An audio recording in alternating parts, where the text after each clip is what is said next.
Wow, it's almost 2024, and that is absolutely crazy. But with that said, many awesome looking games are coming out in 2024, so that's pretty awesome. And I'm going to go through my most anticipated ones with you today. Let me know down in the comments which games you are looking forward to, and any that I should have on my radar. So in no particular order, let's get started. Star Wars Outlaws. Now, I know it's Ubisoft, they might completely mess this up, but you cannot tell me that the trailers don't look epic. Now for better or worse, I love Star Wars, and I am always excited for the games set in this universe. I love the last two Jedi Survivor games immensely. I am however excited to see this universe from the perspective of someone who isn't an all-powerful wizard swordsman. It looks absolutely gorgeous, and they seem to have nailed taking off from the ground and flying into space, unlike some games. I'm looking at you, Starfield. So the worlds look amazing and the spaceship flying looks great. The only thing I'm not sold on yet is the actual boots on the ground combat, stealth, and the problem solving that we get to do with our little friend here. But we will hopefully see more on this game soon. Elden Ring DLC Shadow of the Erdtree. Elden Ring was probably my favorite game of 2022. I played through the entire game twice back to back, which is strange for me because I basically never do that ever. There isn't much to say about this as they haven't really given much away about the expansion at this stage, but Elden Ring has been out for 2 years in February, so I would say that this expansion is going to be massive and give the game a new push. There is no official release date, but surely it must be releasing in 2024. I am very excited for this expansion, and you guys should let me know if you want to see any Elden Ring Shadow of the Erdtree content on the channel. You can watch my first time playing Bloodborne if you like, link is in the description. Rise of the Ronin. Rise of the Ronin is an action-adventure game set during the late 19th century in Japan. I want to apologize in advance for my pronunciations. This is during the end of the Edo period called the Bakumatsu, when the Tokugawa shogunate ended during the Boshin War. It looks very interesting and the combat looks fun, kind of like a cross between Ghost of Tsushima and Sekiro, but we will have to wait and see for more details on that. I just think the setting and the gameplay look really cool. There's like this awesome glider thing and the movement looks interesting with a grapple hook as well. So yeah, that's looking pretty awesome. I really hope this is as good as it looks and we'll find out when it releases in March. Dragon's Dogma 2. What can I say about this game? Honestly, the trailers speak for themselves. The environments, the cities look amazing, and I just want to dive right in and exist within this world. If you've never played Dragon's Dogma 1 like me, then you wouldn't know much about this game, as I didn't until recently.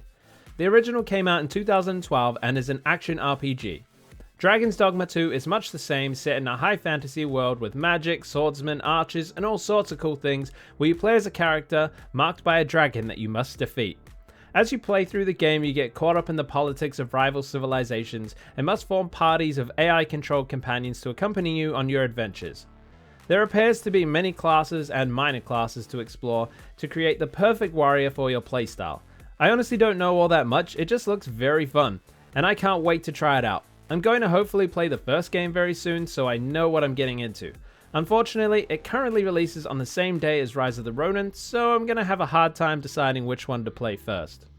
Enjoying the video? Why not smack the like button? I would really appreciate that. Thanks. Assassin's Creed Codename Red. Well, I'm a sucker for Ubisoft's flagship series. No, not that one. See what I did there? I make a large amount of content about Assassin's Creed. It's a series with lots of ups and downs, and even though there's lots I dislike about the modern games, I just can't seem to let go of this series. I did actually really like Mirage. So, like the idiot I am, I will be clamoring for the next installment when it drops in late 2024. No official date, but it is usually the time Ubisoft like to drop their big AC games. It's set in feudal era Japan where we get to play as 2 different characters, like in Syndicate. I just hope that this time the playstyles are vastly different. One is a shinobi and one is a samurai, so hopefully that really does mean that there will be very different playstyles. It is apparently the last of the RPG style ACs, so let's hope it's a good note to end on as we move on to Hexe, which promises to be very different. Black Myth Wukong. This game has a lot of hype behind it. It has been in development for a while, but we finally have a release date. The people that have gotten their hands on this game have many positive things to say about it, and for me, I just really like the aesthetic and the world that this game takes place in. It is based upon Journey to the West, a 16th century Chinese novel. So far, it looks very Souls-like, with a few unique twists, and I am all for it. The bosses and enemies all look unique, and as I said, the environments just look absolutely breathtaking. Anything that can do the From Software games proud, I am all for.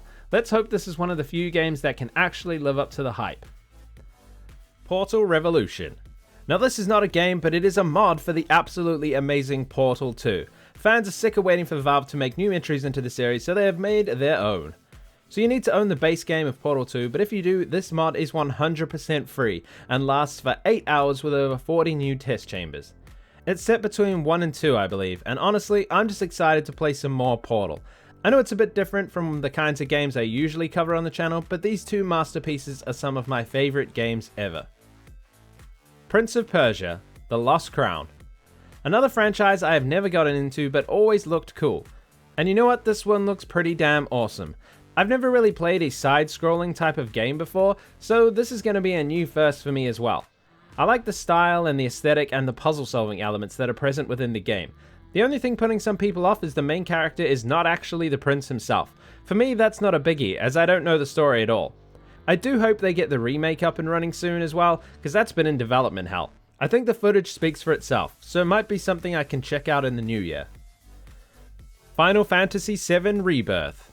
This game needs no introduction, but I'm giving it one anyway. The second of 3 parts in the Final Fantasy VII Remake is dropping in February.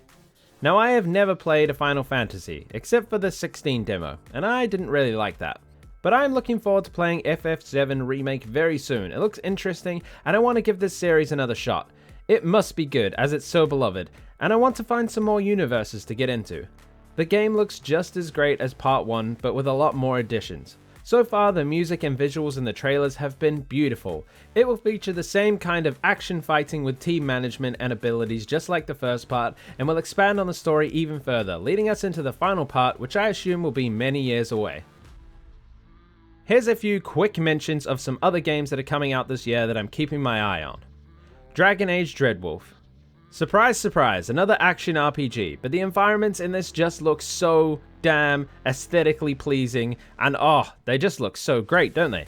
I own Dragon Age Inquisition, so I'll have to try and make time to play that soon as well. Stellar Blade. An interesting looking action-adventure game that I probably won't play on release, but if it gets good reviews, I might check it out. Hellblade 2.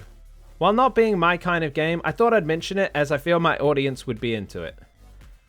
Avowed. A new fantasy RPG made by Obsidian. I think that's going to be pretty good. I'm not sold yet, but it does say it's releasing in 2024, so hopefully as we get closer to a release date, we get to see more information about this game.